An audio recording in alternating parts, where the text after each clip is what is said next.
It's me! Popping up like a mushroom, looking the wrong way instead of looking at the camera.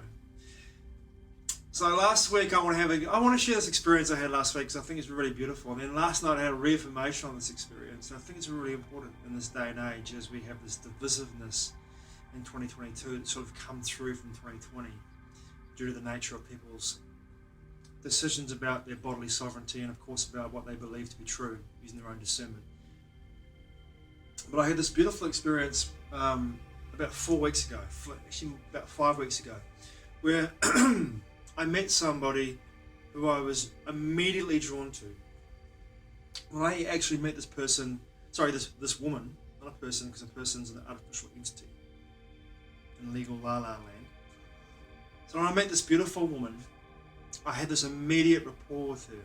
And it wasn't a physical attraction so much as it was an energetic attraction. There was a radiance about her. I did not quite understand what was going on for me. But I was drawn to her. I was really drawn to her. I had this wonderful conversation, and our conversation flowed easily and comfortably. And I felt like there was a really wonderful connection there with this woman. And it wasn't a sexual or physical attraction. It was just a purely energetic attraction to her. I did not know why I was attracted to her the way that I was, in the sense of an energetic attraction, not in a physical or sexual attraction. I was just drawn to her. And being drawn to her in the way that I was, I had this amazing feeling like it was a balm for my consciousness. It was so soothing to be around her. And her radiance, her beauty, which was imbued by her resonance, she was just holding space, and she had such grace and power. And I was in awe and reverence of her energy and the ease of the way the conversation flowed with each other. It was like we'd known each other for lifetimes, so to speak. And this was where it gets interesting. I didn't know at the time that she was from the Basque region of Spain. My friend David from Chile told me that she's from the Basque region of Spain after I met her. I didn't even know her name. We didn't even ask each other for our names. We just began to talk with each other. No introductions to who we were. We just began talking like we'd known each other for a long, long time. And it was beautiful. And I began to realize in that moment after, and this came to me last Saturday, I went to a jazz festival, that moment here in Wellington, in Wellington, where I live, in what is known as New Zealand, but what is known by the Law Council, and this is getting convoluted, but by the Law Council, which is known as Te Moana Nui a Kiwa, by the Polynesian king in Hawaii. And this is what I'm going to call where I am now. Te Ika of Maui is the island, but Te Moana Nui a Kiwa is the actual name of the islands that I'm living on. So I was sitting down at a jazz festival gig. I went and saw a cat from Detroit, a jazz drummer from Detroit, at a place called the Pyramid Club. And I parked my car and got in my car. She got out of an Uber. I had an accident snowboarding this year in winter down in Porter Heights, which is a ski field in the Arthur's Pass, right between Christchurch and Greymouth, into Waipōnama, which is the South Island. She was snowboarding, and she was standing there after she'd taken a run down a hill. A Japanese skiing team skier came up behind her and took her out, and basically smashed her leg into pieces, and then she's got a steel plate in her leg now, and she has to walk with crutches. So I hadn't seen her for maybe 5 weeks, and I roll up to this gig, and then she gets out of this Uber, and I said, oh my God, there's this beautiful woman from Basque. And she said, come on, give me a hug, and I gave her a cuddle. And then we went upstairs, and she sat next to me. I sat on the edge of where she was sitting next to the bar at this particular venue. And I began to feel this energetic resonance again. And I knew there and then what I was feeling was the embodiment of Atlantean energy from the golden age. She was the embodiment. In the etherization of her blood, this comes from G.G. Young's work on the etherization of blood. In her genealogy, hundreds of generations, maybe thousands of generations, the Atlantean genealogy flows, the genealogy, the resonance of those people, the Basque people, who were from, if you follow Edgar Cayce's work, were from Atlantis. And when the continent broke into pieces, and the two-eye crystal was used for malevolent purposes, the Basque people left Atlantis and moved to what is now known as the southern part of France and Spain, parts of Spain. And that's where they basically moved to, and they stationed themselves there. And the Atlantean bloodlines, the genealogy flows through those people. And to me, and I began to feel this on that night, I began to feel as though there was everything that was great and awesome, everything that was wonderful, graceful, benevolent, and beautiful about Atlantis was resonating from her. I could feel that resonance, and it put me at ease. Because my memory of Atlantis and my lifetime of Atlantis is a very short one. I remember the last part of my lifetime on Atlantis, and it was ghastly. My experience of it on Atlantis was horrendous. And the last part of my life on that time, in that lifetime, my memory of it is horrific. It's horrific.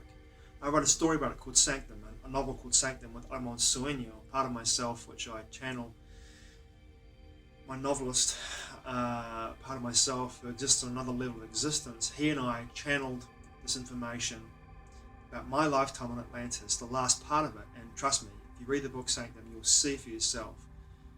It's horrific. I've come into this lifetime now in this body to look for redemption, and that's what one of the stories about. The story's about me looking for redemption for what I did, my actions at the end of my lifetime in Atlantis. I can't remember the first part of my lifetime in Atlantis, all the good parts of it. If there were any good parts of it, and I'm sure there were, but she was embodying for me the energy of the most benevolent and powerful forces of Atlantis.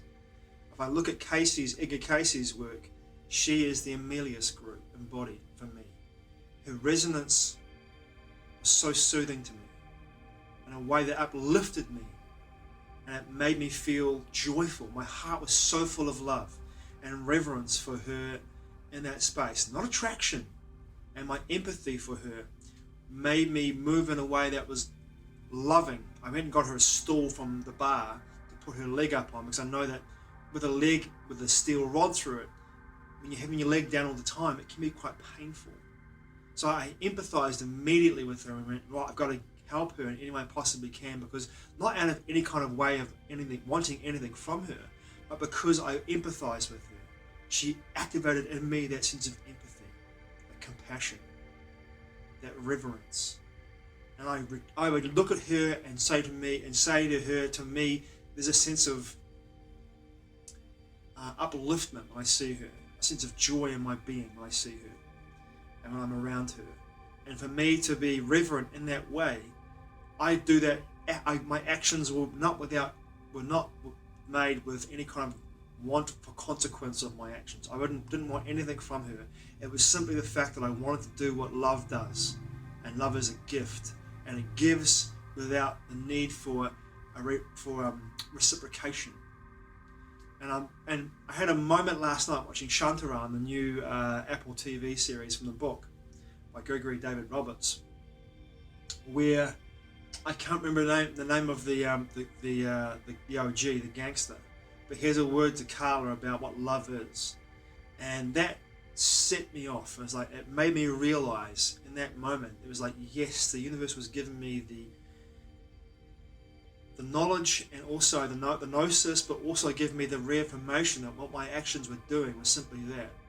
My devotion was made not with any kind of want for gain, but simply to give in the first place, for the love of giving, for the activation of my empathy, which she brought into my heart by simply being who she was. And literally, and seriously, I don't want anything from this beautiful woman. I don't.